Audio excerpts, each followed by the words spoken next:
Bonjour Marie Toussaint. Bonjour. Merci d'être dans ce studio ce matin. Marie Toussaint, vous êtes tête de liste des écologistes aux élections européennes. Semaine spéciale élections européennes. Les élections, c'est dimanche. Et au fond, vous jouez votre peau parce que vous pourriez disparaître. Vous êtes autour de 6%. La barre, c'est 5%. Si dimanche, vous êtes au-dessus de 5%, vous restez. Si vous êtes en dessous de 5%, il n'y aura aucun élu sur votre liste. Et tout simplement, on peut dire qu'il n'y aura plus d'écolos français à l'Assemblée du Parlement européen. Et pourtant, les élections européennes, d'habitude, c'est vos élections à vous, les écologistes. On va y revenir dans un instant. Mais je voudrais d'abord qu'on regarde ce qui s'est passé hier. Vous étiez sur la scène de la radio publique France Info, où se sont succédés les différents candidats tête de liste, avec une visite surprise du Premier ministre Gabriel Attal. On écoute. C'est bien, Valérie. Je crois que je le connais un peu, oui. C'est le Premier ministre de la France, Gabriel Attal. Salut, Monsieur le Premier ministre. Salut Gabriel. Ça va, tu vas bien? Ouais, très bien. Bonjour, vous allez bien? Bonjour, ça va? Bonjour, je suis désolé, je fais irruption sur la scène. Monsieur le Premier ministre. J'étais en interview juste au-dessus à l'instant. C'est complètement imprévu. On m'a dit que Valérie était là, et donc je suis venu d'abord pour voir Valérie. On passe beaucoup de temps ensemble en ce moment. Vous êtes un peu inséparables, oui. Il s'est littéralement invité sur la scène après avoir déjà donné une interview quelques minutes avant sur France Info. Vous avez réagi comment quand vous avez vu ça? Ah bah j'ai été sidérée. Et vous savez, ça pose deux problèmes différents. Le premier qui est démocratique, parce que quand on a un exécutif, son rôle dans la démocratie, dans la République française, ce n'est pas de venir faire irruption lors d'une campagne électorale, quelle qu'elle soit d'ailleurs. Et donc, ça pose un vrai sujet démocratique et notamment de sa place dans les médias. S'inviter comme ça sur le service public. On n'a jamais vu ça dans l'histoire de la République française, ou en tout cas pas à ma connaissance. Donc, c'est assez nouveau et c'est, je crois, une véritable entrave à l'esprit, en tout cas, de notre République. Le deuxième sujet, c'est qu'on a un président de la République et un Premier ministre qui s'invite, qui mange du temps de parole, très littéralement, dans le cadre de cette émission. C'est le cas de le dire, puisque là, les journalistes ont fini par dire, bon, bah maintenant, vous nous laissez l'interroger. Voilà, par dire, est-ce que Valérie Ayé peut finir de parler, parce que le temps est compté. Et je trouve que ça révèle une façon qu'ont le Premier ministre et le Président de la République de penser que leur candidate, finalement, je ne sais pas, n'est pas assez solide. Et mon sentiment, c'est que aucun des grands hommes de la République En Marche n'a eu le courage d'aller porter cette campagne, le courage qu'a eu Valérie Ayé. Et finalement, voilà, moi, il y a une forme de sexisme pour vous, c'est une histoire aussi d'hommes et de femmes? J'ai quand même un peu ce sentiment-là, quand je regarde la façon dont ils traitent Valérie Ayé, dont ils prétendent, Emmanuel Macron apparemment aurait dit qu'il devait tout faire tout seul. Voilà, donc je pense que ça pose problème, et c'est ce que j'ai dit d'ailleurs sur le plateau de France Info. On a eu des avancées en matière de présence des femmes dans la vie politique, au Parlement européen en particulier, où nous comptons pour plus de 40% de l'hémicycle, c'est différent de la France, où plusieurs présidentes de groupes politiques sont des femmes, et finalement j'ai peur d'un recul en arrière. Et puis, vous le disiez, il s'invite, comme vous dites, effectivement c'était littéralement le cas sur cette scène hier, où il a pris le micro, Gabriel Attal, mais au-delà du Premier ministre, qui donc était avant cela l'invité de France Info, de France 5 jeudi dernier, il y a Emmanuel Macron lui-même qui s'est invité aux journaux télévisés de jeudi soir sur France 2 et sur TF1. Ce sera la veille de la fin officielle de la campagne. Est-ce que vous estimez, comme certains de vos concurrents, qu'il faudrait interdire purement et simplement cette prise de parole d'Emmanuel Macron à la toute fin de la campagne? Écoutez, c'est un jour particulier, c'est le jour du débarquement. Donc on aurait pu imaginer que le président de la République prenne la parole de façon courte ce soir-là pour célébrer une commémoration qui est une commémoration nationale qui a aussi un caractère européen. Mais le problème, c'est la répétition de ces interventions impromptues du président de la République, encore une fois du Premier ministre, qui va débattre avec Jordan Bardella, qui interviennent un peu au moment où bon leur semble. Et donc ça, oui, ça contrevient, je le crois, je le répète, à l'esprit de la République et de la façon dont on souhaite conduire les élections européennes. Est-ce que vous avez saisi l'Arcom, le gendarme de l'audiovisuel, comme l'ont fait Manon Aubry ou François-Xavier Bellamy? Écoutez, pas encore, mais nous y réfléchissons. Si vous le faites, il faut le faire maintenant. C'est-à-dire que tout à fait. Vous réfléchissez depuis 24 heures. Non, mais on y réfléchit, mais pourquoi? Je vous l'ai dit, le 6 juin, c'est le jour du débarquement. Voilà. Et donc, il faut, toute proportion gardée, maîtriser les choses. Maintenant, je le répète, le sujet, ce n'est pas le 6 juin en tant que tel, c'est la répétition. Et la répétition, effectivement créer une forme de disruption dans cette élection. Marie Toussaint, il y a de nombreuses questions que je voudrais vous poser, mais il y a aussi les auditeurs qui ont des questions pour vous. Il y a Valérie qui nous a écrit ce matin à l'adresse vosquestions@rmc.fr, à laquelle d'ailleurs chacun de vous peut écrire pour poser directement ses questions. Valérie, elle a 53 ans, elle est formatrice en anglais dans les Alpes-Maritimes et elle écrit « Pourquoi, comme Renaissance d'ailleurs, avoir choisi précisément une personne si peu connue comme Marie Toussaint en éliminant Yannick Jadot ?» Alors merci Valérie de cette question. Yannick Jadot n'est pas éliminé, il est sénateur, il porte des combats, par exemple se poser la question de comment Total va changer sa trajectoire pour respecter le climat.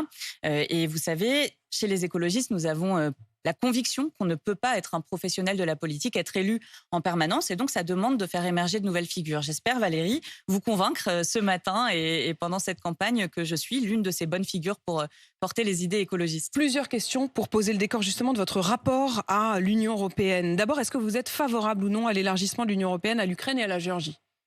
Oui. Mais je tiens à dire aussi que l'Union européenne telle qu'elle l'est aujourd'hui ne fonctionne pas. Quand on regarde du côté de la fiscalité, quand on regarde du côté de l'état de droit avec Viktor Orban, ou évidemment le modèle économique, par exemple si on parle de l'Ukraine, en particulier le modèle agricole, on voit bien qu'on ne peut pas élargir sans arrêt, sans se transformer. Et donc c'est simple, pas d'élargissement sans approfondissement. Et cet approfondissement, il est impératif si nous voulons mener la bataille climatique. Donc oui, j'ai pas très bien compris. Ça veut dire oui à l'élargissement, oui à l'élargissement, mais avec un approfondissement. Donc vous demandez l'approfondissement avant pour pouvoir dire oui, ou vous allez commencer par dire oui à l'Ukraine ? Je pense qu'on peut faire les deux en même temps. L'approfondissement, je vous l'ai dit, il est urgent. Si on veut se mettre en capacité d'agir suffisamment vite pour le climat et pour la justice sociale, il faut approfondir tout de suite. C'est ce que j'appelle un saut fédéral. Et puis l'élargissement, par contre, et je vais dire les choses, c'est une question de principe. L'Union européenne, c'est un projet politique, un projet de paix, de terre des droits et libertés. Et donc les peuples qui aspirent à participer à ce projet doivent pouvoir le faire dans le respect d'un certain nombre de conditions. Ça veut dire quoi un saut fédéral ? Est-ce que ça veut dire que la France n'aura plus de droit de veto sur un certain nombre de points qui seront pris à la majorité ? Absolument, on a besoin d'avancer. Mais vous savez, c'est pas la France qui est le plus problématique sur cette question du droit de veto. Ça va être un certain nombre de pays, les Pays-Bas, l'Irlande, qui vont bloquer les mesures fiscales qui nous permettraient de lever de l'impôt et donc de mener des politiques à la fois sociales et de transformation industrielle. Ça va être Viktor Orban surtout, qui mène un chantage incroyable, notamment sur la question du soutien à l'Ukraine. Qu'est-ce qui vous dit qu'en supprimant ce droit de veto, ce seront les idées que vous espérez progressistes qui l'emportent ? Je vais vous le dire, rien. Ce que je vois, c'est qu'avec ce droit de veto, ce sont les idées progressistes qui perdent. Et donc, on a besoin de passer au-delà et de pouvoir mettre en place une véritable politique de transition écologique dans la justice sociale. Plus d'Europe, donc. Plus d'Europe. Plus d'Europe pour faire face aux défis planétaires, le climat, la biodiversité, la pollution qui se joue des frontières, et pour transformer notre économie, pour passer d'une économie qui détruit à une économie qui répare. C'est évidemment au niveau européen, dans une économie mondialisée, que ça se joue. Marie Toussaint, une question que je pose à chacun des candidats sur une mesure très concrète de l'Union européenne, la vente des voitures thermiques. La vente de voitures thermiques neuves sera interdite dans toute l'Union européenne à partir de 2035. Est-ce qu'on assume ou est-ce qu'on annule, Marie Toussaint, sachant que c'est la mesure la plus impopulaire de l'Union européenne, tout pays confondu ? On assume, on en a besoin. Il faut d'abord rappeler, mais vous l'avez fait, que les gens qui ont une Twingo pourront continuer à la prendre s'il y en a encore dans 10 ans et qu'on pourra encore acheter des voitures d'occasion thermiques. Donc ce sont seulement les voitures neuves. La deuxième chose, c'est que justement, si on veut sauver le climat, il faut absolument qu'on change de modèle, qu'on sorte des énergies fossiles et donc qu'on passe à l'électrique. Mais si on veut pouvoir opérer cette transformation et faire baisser les prix des voitures électriques, parce que c'est ça l'enjeu derrière, c'est que tout le monde puisse y avoir accès. On a besoin de ces 10 ans, on a besoin de donner de la visibilité à l'industrie automobile. C'est d'ailleurs ce qu'elle dit elle-même, qu'elle a besoin qu'on ne change pas cette date pour pouvoir investir suffisamment et opérer un choc des prix. Les patrons automobiles étaient totalement contre au départ, mais une fois que ça a été décidé, acté, voté, ils disent maintenant il faut plus changer parce qu'on s'est mis en route. Mais vous savez, ils n'étaient pas tous contre. Certains disaient même qu'ils pouvaient y arriver à partir de 2030. Donc voilà, la date de 2035, elle est éloignée. Il y a évidemment un besoin de faire baisser les prix. En Chine, grâce aux investissements majeurs qui ont été effectués, des véhicules électriques sont parfois 20 à 30% au coût inférieur aux voitures thermiques. J'ai envie de vous dire, c'est tout le problème, Marie Toussaint. C'est qu'on va se retrouver avec des voitures chinoises. Alors, justement, l'investissement, et il faut un choc d'investissement massif, c'est pour ça, vous savez, on a besoin de chocs d'investissement dans tous les secteurs, dont l'automobile. C'est pour ça qu'au Parlement européen, le groupe Vert s'est battu contre le pacte d'austérité qui était porté par les conservateurs, les libéraux, les socialistes, qui entrave de facto l'investissement dans la transition écologique. Mais on a besoin d'investir dans ce secteur et on a besoin de relocaliser au plus vite la production. Et vous savez, quand on voit par exemple Emma, qui est un sous-traitant de Stellantis, avec une mobilisation actuelle, parce que Emma va fermer ses portes, ça ne va pas. On a besoin de soutenir ces entreprises, on a besoin de soutenir les salariés et d'opérer à cette transformation. Qu'est-ce que vous choisissez entre le protectionnisme et l'environnement quand vous voyez effectivement que les voitures chinoises sont moins chères, mais qu'elles viennent de Chine, et que ça permettrait du coup à certains d'acheter des voitures électriques, mais en même temps des voitures qui auront été produites en partie là-bas, qui se seront tapées tout le voyage. Quand vous voyez que Joe Biden a choisi plutôt le protectionnisme avec des hausses de 100% des taxes sur les voitures chinoises. Mais moi, je choisis les deux, Madame de Malherbe. Alors, je sais que ça ne va pas fonctionner dans tous les domaines. Je ne suis pas dupe et je ne suis pas naïve. Mais je pense que, justement, nous devons mettre en place un protectionnisme vert qui nous permette de produire en Europe ce dont l'Europe a besoin, qu'on parle d'alimentation, qu'on parle d'énergie, qu'on parle de santé, du médicament, par exemple. Et pour cela, on a besoin à la fois de remettre en place des protections à nos frontières et de ce choc d'investissement dont je vous parlais tout à l'heure. Alors oui, ça ne marchera peut-être pas dans tous les domaines. Il faudra trouver des équilibres. Ce que je constate, c'est qu'aujourd'hui, on a laissé partir toute la production de produits verts, que ce soit de panneaux photovoltaïques, d'éoliennes, de voitures électriques évidemment. Et donc ça, il faut impérativement que ça change et le plus vite possible. C'est quoi la différence entre votre programme et celui de Raphaël Glucksmann ? Il y en a plusieurs, je ne vais pas tout énumérer. Mais la réalité, c'est que seuls les écologistes défendent jusqu'au bout l'écologie, font de l'écologie la première des priorités. Et vous voyez, le dérèglement climatique, il est partout.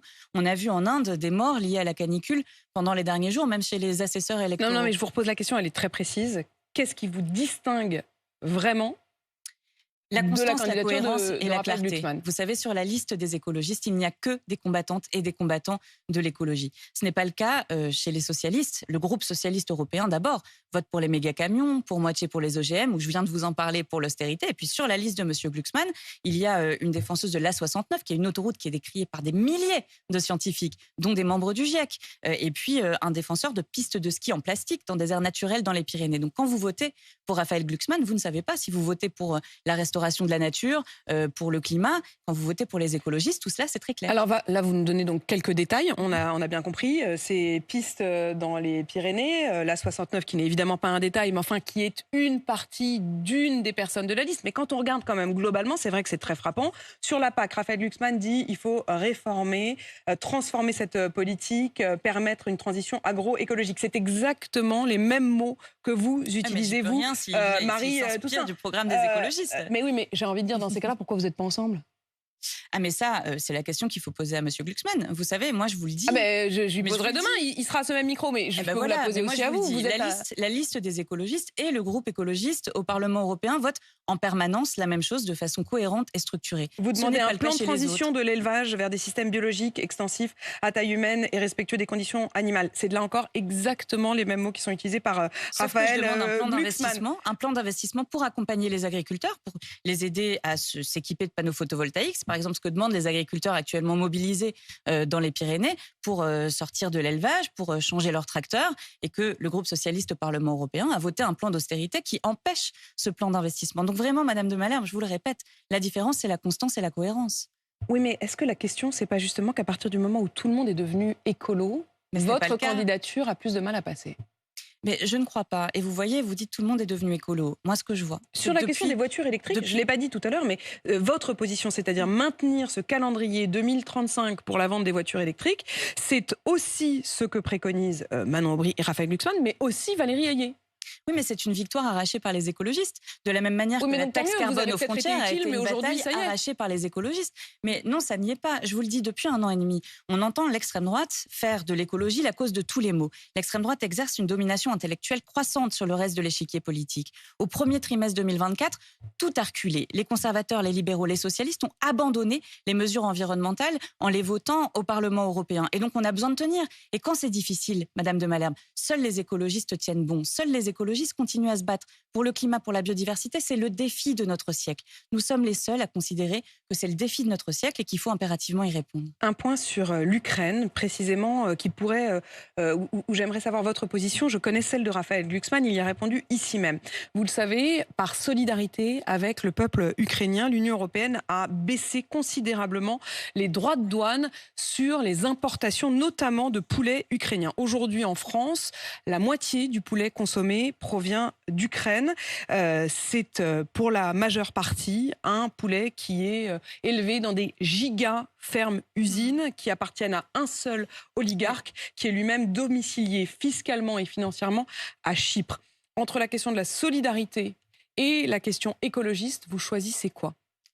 Eh bien, je choisis les deux parce que vous le dites, quand on baisse les droits de douane pour alimenter les profits d'un oligarque domicilié à Chypre, on n'aide de toute façon pas le peuple ukrainien. Mais moi, je vais vous le dire. Donc ça veut dire que vous faites remonter, vous voudriez que ces droits de douane remontent ? Oui, et nous l'avons porté au Parlement européen d'ailleurs. Et je précise donc que Raphaël Glucksmann, sur ce point, précise que lui, il souhaite maintenir ces droits de douane. Mais moi, je vais vous le dire, on doit soutenir l'Ukraine encore plus fort que ce qu'on fait aujourd'hui. Mais pas en sacrifiant les agriculteurs, mais pas en sacrifiant les paysannes et les paysans.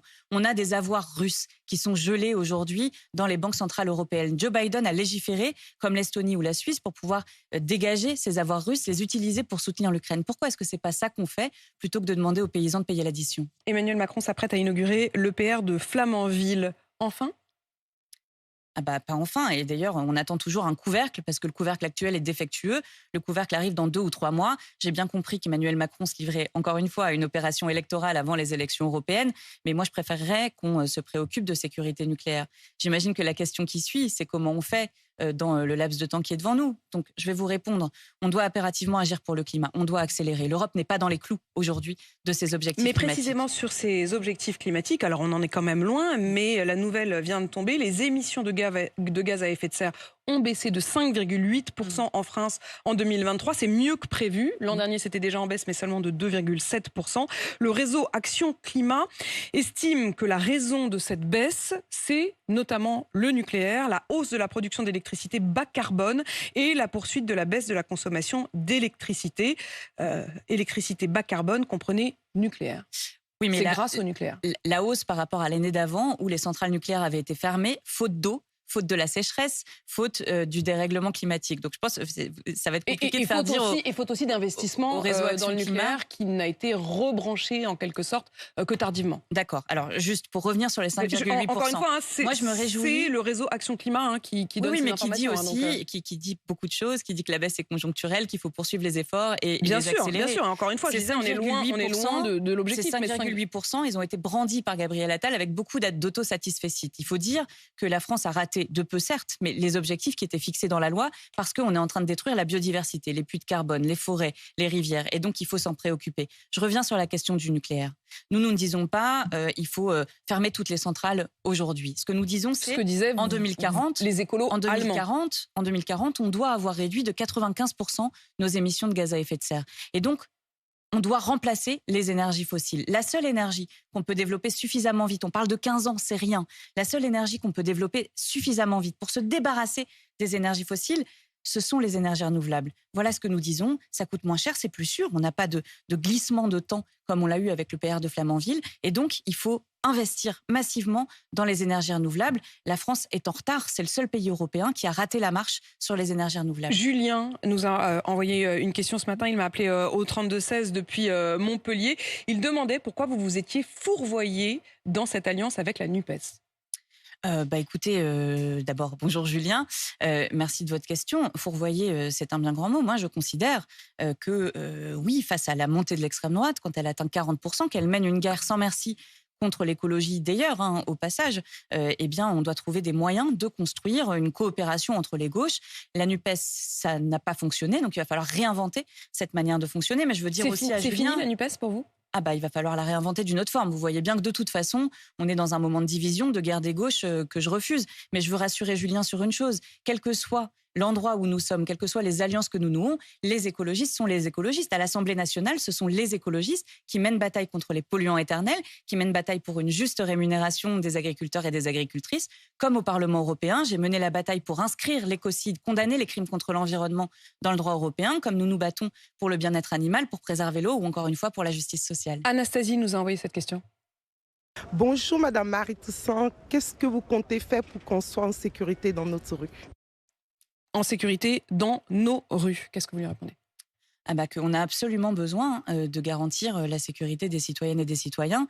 Vous savez, on voit bien la montée des violences de toutes sortes, d'ailleurs, des actes antisémites, les violences contre les personnes LGBT, des violences contre les enfants. On a vu ça malheureusement pendant ces derniers mois. Et donc, ce que les écologistes nous portons au niveau européen, par exemple, c'est la création d'un FBI européen qui nous permette de mieux lutter contre le terrorisme et l'islamisme. Ce que nous portons aussi, c'est le retour de la police de proximité qui permet de faire du lien avec les habitantes et les habitants. Et puis, nos maires demandent d'ailleurs avec régularité à M. Darmanin d'envoyer plus de police sur le terrain.